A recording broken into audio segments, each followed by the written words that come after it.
High বন্ধুরা, আজ আমি তোমাদের মধুবালা কাট ব্লাউজ কাটিং করে দেখাচ্ছি। তো প্রথম থেকে শেষ পর্যন্ত ভিডিওটা দেখো। সূত্রের সাহায্যে বুঝিয়ে দিচ্ছি, প্রথম থেকে শেষ পর্যন্ত ভিডিওটা দেখো। আর এখানে মেজারমেন্ট নেওয়া হয়েছে।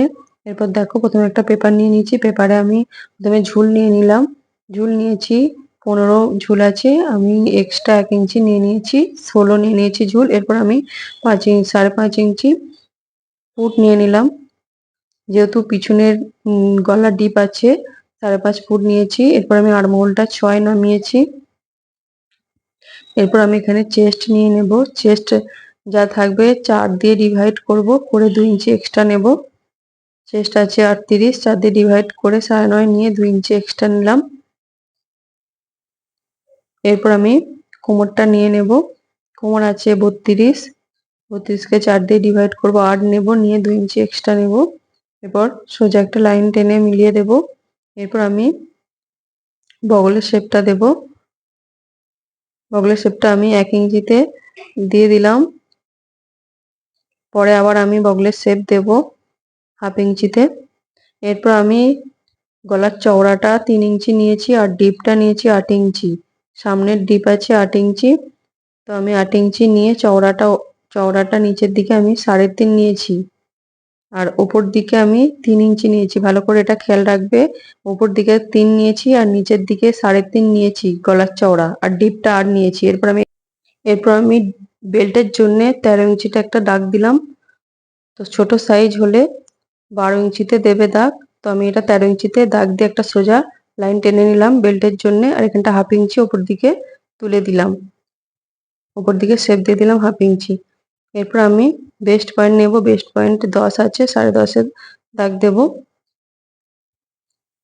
এরপর আমি এখান থেকে একটা দাগ দেব। চেস্ট যা থাকবে তাকে 10 দিয়ে ডিভাইড করবে। চেস্ট 38 আছে, 10 দিয়ে ডিভাইড করে 3 ইঞ্চি 8 সুতো নিয়ে নিলাম। এখান থেকেও 3 ইঞ্চি 8 সুতো নিয়ে নিলাম। এরপর আমি এখান থেকে 1 ইঞ্চি নেব। ছোট সাইজ হলে 1.25 নেবে। এখান থেকে 1 ইঞ্চি আর এদিক থেকে 1 ইঞ্চি নিয়ে একটা সোজা লাইন টেনে দিলাম।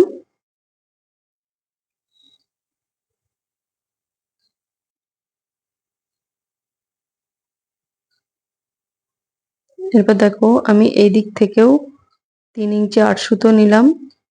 আর এই বগলের দিক থেকে আমি 2.5 ইঞ্চিতে একটা দাগ নেব। এরপর দেখো, এইভাবে শেপটা দিয়ে দিতে হবে। তোমাদের কোথাও কিছু বুঝতে অসুবিধা হলে আমাকে কমেন্টে জানিও। শেপটা যদি প্রথমবারে ঠিকঠাক না হয়, ভালোভাবে আরেকবার দেওয়ার চেষ্টা করবে শেপটা। তো আমি এইভাবে শেপটা দিয়ে দিলাম, দেখো ভালো করে।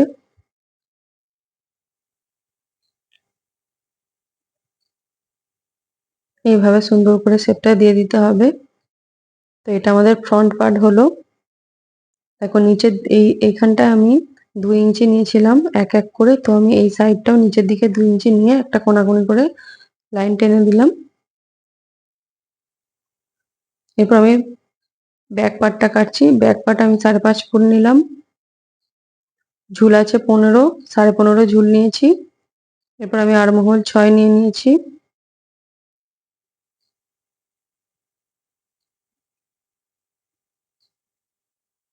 এরপর চেস্ট নিয়ে নেব। চেস্ট যা থাকবে 4 দিয়ে ডিভাইড করে 2 ইঞ্চি এক্সট্রা নেব।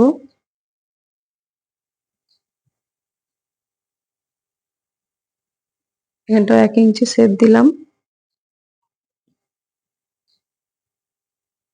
এরপর নিচে আমি কোমর নিয়ে নিচ্ছি। কোমর আছে 32, 4 দিয়ে ডিভাইড করে 2 ইঞ্চি এক্সট্রা নিয়ে নিলাম।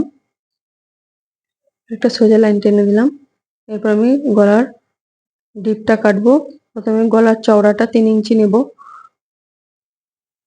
এরপর আমি ডিপটা ডিপটা আমি 11 ইঞ্চি নিলাম। এরপর নিচেরটা আমি 3.5 ইঞ্চি নিয়েছি। প্যাড দেওয়া হলে 4 ইঞ্চিও নিতে পারো নিচের ডিপটা।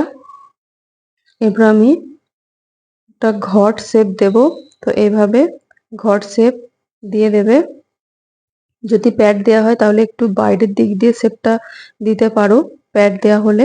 আর না হলে একটু শেপটা কম করে ভেতর দিকে দেবে। আর 1/2 ইঞ্চি আমি 1 ইঞ্চি আমি নিচের দিকে নিলাম টিকেনের জন্যে।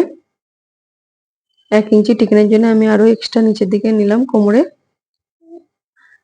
এরপর আমি ফ্রন্ট পার্টে আরো 1/2 ইঞ্চি শেপ দিয়ে দিলাম। তো তোমাদের কোথাও কিছু অসুবিধা হলে বুঝতে আমাকে কমেন্ট করে জানিও। তো দেখো কাটাটাও আমি দেখিয়ে দিচ্ছি, এইভাবে তোমরা কেটে নেবে। তো একদম সহজ পদ্ধতিতেই বুঝিয়ে দেওয়া হয়েছে, তোমরা নিশ্চয়ই বুঝতে পারবে। আর তোমরা নেক্সট ভিডিও কি দেখতে চাইছো আমাকে কমেন্টে জানিও। নেক্সট ভিডিওতে আমি স্টিচিং এর ভিডিও নিয়ে আসবো। এরপর দেখো গলার এই দিকটাও আমি এইভাবে কেটে নিলাম।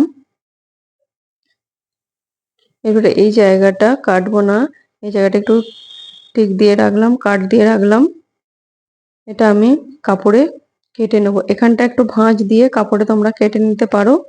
এইভাবে নিচের পাটটা একটা ভাঁজ দিয়ে কাপড়টা কেটে নিতে পারো। এবার এটাতেও আমি এখানে সেলাই মেরে দেব কাপড়ে কেটে। দেখো এইভাবে সেলাইটা করতে হবে। আর নিচে একটা